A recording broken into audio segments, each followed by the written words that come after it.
the Temple Mount, as they go again to the Western Wall where they have longed to be for century after century. So the Israeli Defense Forces, they capture all of Jerusalem, and once again the Jews have access to their holiest spots. What happens? Wait a minute, the Palestinians say. Wait a minute, the Muslims say. This is our third holiest city. We really care about this place. Wait a minute, this is our third holiest city. You guys can't do this. We want Jerusalem. Wait a minute. You guys didn't care about it at all. In fact, listen, this is how little it meant to them religiously. On Friday, on the radio in those days, they would broadcast the mosque services.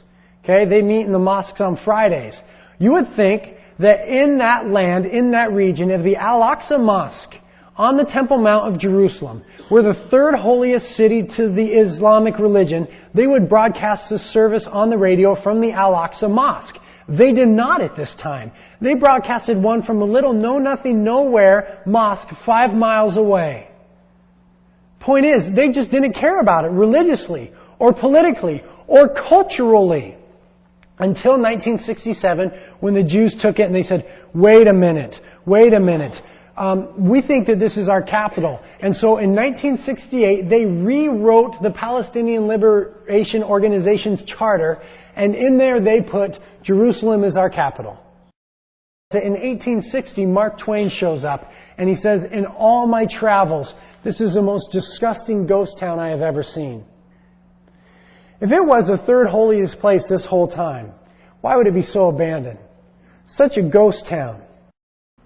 That Abraham took Ishmael to that rock, so they built that dome, it's a lie. That Jerusalem, that the Temple Mount was Al-Aqsa, the furthest place, is a lie. That Muhammad tied up his horse at the Western Wall, it's a lie. That they're descended from the Philistines, it's an insane, absurd lie.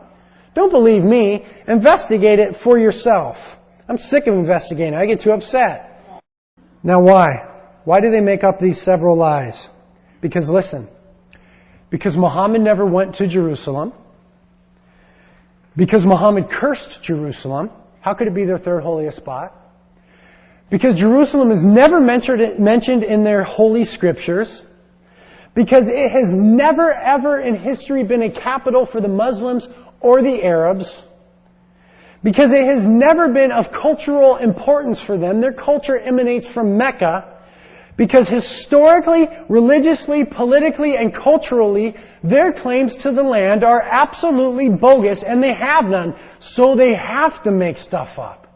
But the refugees, they show pictures of the Palestinian refugee camps. Let me tell you about the refugees. In 1967, Israel conquered Jerusalem. And it's well documented. Look it up yourself. Don't trust me on anything. Look everything up yourself. Israel said to the Palestinians, stay. Stay in the land. It's fine. It's going to be Israel, but you're welcome to stay. They said, no way, we're out of here. And so 500,000 of them left. They went into refugee camps. In that same year, the Arab countries got very upset and they expelled 800,000 Jews. They came to Israel. Tiny little Israel absorbed 800,000 Jews into their population without a problem. Are you telling me that all of the Arab nations could not absorb 600,000 Palestinian refugees? The Palestinian refugee camps are the biggest propaganda scheme in our century. Can it really be about the land? Can the Palestinians really need more Arab land? We determined 2 weeks ago it's not about the land. We determined it's not about economics. God was so generous with the Arabs, He gave them not only more land, but He gave them oil underneath the land. Israel has no oil. It has no great rivers. It has no economic value that would make the land valuable. We determined that it is a spiritual battle for the land of Israel. Why? Because God said, that is where I have placed my name. God said, those are my chosen people. And that is my chosen piece of real estate. And my Messiah will return and rule and reign from there. Why wouldn't Satan come against it with everything that he has? Read Revelation chapter 12. Satan comes against Israel with everything that he has. Read your entire Bible. All of history is Satan coming against the nation of Israel. And friends, I made a statement 2 weeks ago that I stand behind to this night. Many of you were offended. I said that Islam, the religion, is a tool of Satan. I'm with you. Absolutely.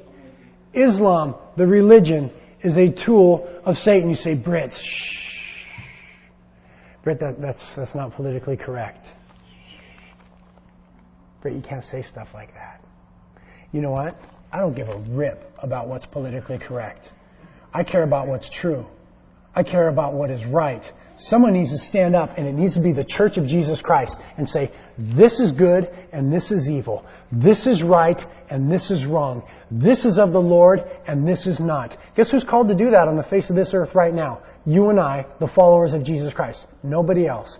We are His ambassadors. We are His representatives. So I don't care about being politically correct. I don't care about offending people with the truth. If my personality is offensive, I regret it. If my mouth or anything else about me is offensive, I'm ashamed. But if the truth is offensive, I stand behind it. Why am I telling you all of this?